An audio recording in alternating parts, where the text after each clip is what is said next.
Shalom jemaat yang dikasihi Tuhan, bertemu kembali di dalam renungan harian Bina Iman GKI Klasis Solo. Kita bersyukur untuk saat ini dan kita akan mendengar firman Tuhan, namun sebelumnya mari kita berdoa.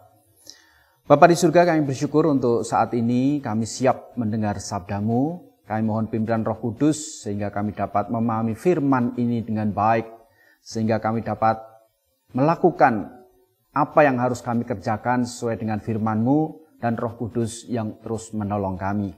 Terima kasih Tuhan, di dalam Tuhan Yesus kami berdoa. Amin.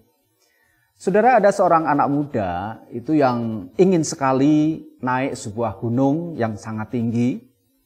Kemudian dia ditanya, apakah kamu bisa naik gunung itu dengan kondisi seperti ini? Kemudian dia yakin dan dia mengatakan dengan sungguh, saya pasti bisa sampai puncak gunung itu.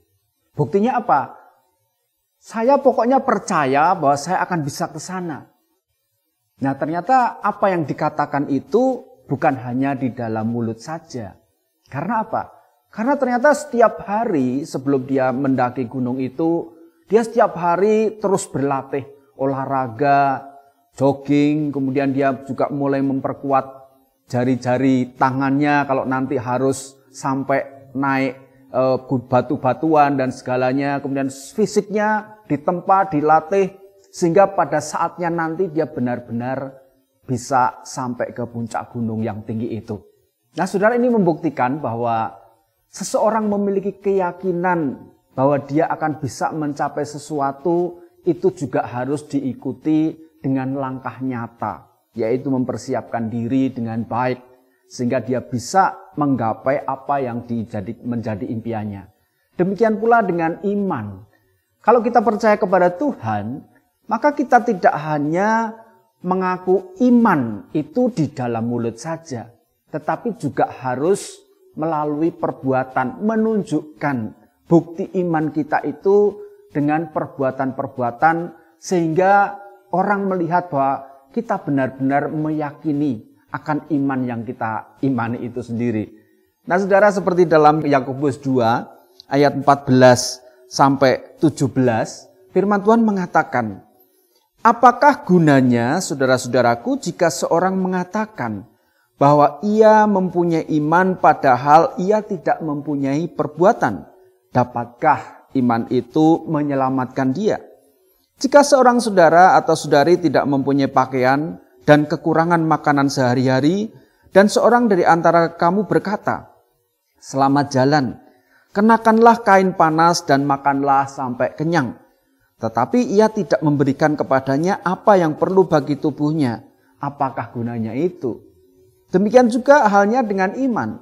Jika iman itu tidak disertai perbuatan, maka iman itu pada hakikatnya adalah mati.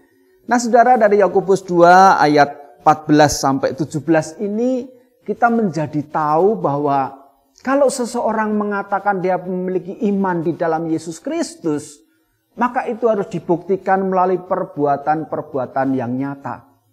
Kalau dia menyatakan beriman kepada Tuhan, tapi sikapnya tidak sesuai dengan firman Tuhan, bisa dikatakan bahwa imannya itu hakikatnya adalah mati. Hanya di mulut saja, tetapi tidak diwujudkan dalam kehidupan sehari-hari. Maka kalau kita beriman bahwa pada saatnya, karena kita percaya kepada Tuhan, Tuhan memanggil, maka kita akan bersama-sama dengan Bapa di surga, maka tunjukkanlah iman itu melalui perbuatan kita. Caranya bagaimana? Yaitu hidup sesuai dengan firman Tuhan. Kalau Tuhan menghendaki kita untuk mengasihi sesama kita, maka tunjukkanlah kepedulian kita, rasa kasih kita kepada orang-orang sekeliling kita. Maka dengan demikian kita membuktikan bahwa kita beriman. Beriman kepada Kristus berarti percaya kepada Kristus.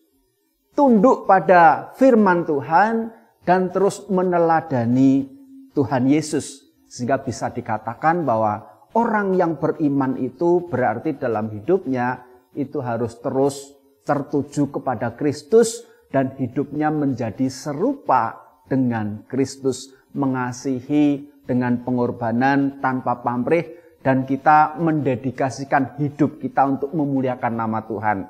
Oleh karena itu, mari kita wujudkan bahwa iman kita itu harus juga ditunjukkan dengan perbuatan.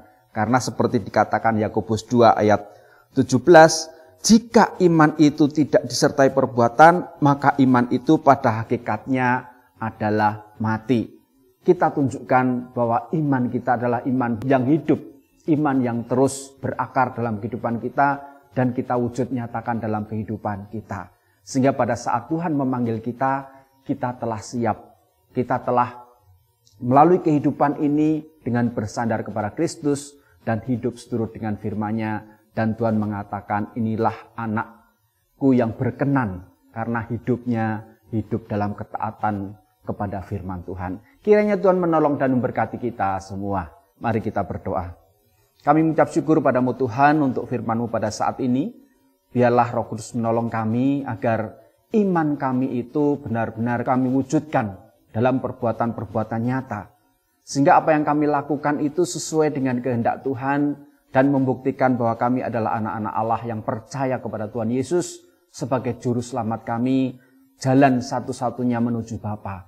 Sehingga pada saatnya kami akan bersatu dengan Allah sendiri. Terima kasih kami bersyukur kepadamu. Dalam Tuhan Yesus kami berdoa. Amin.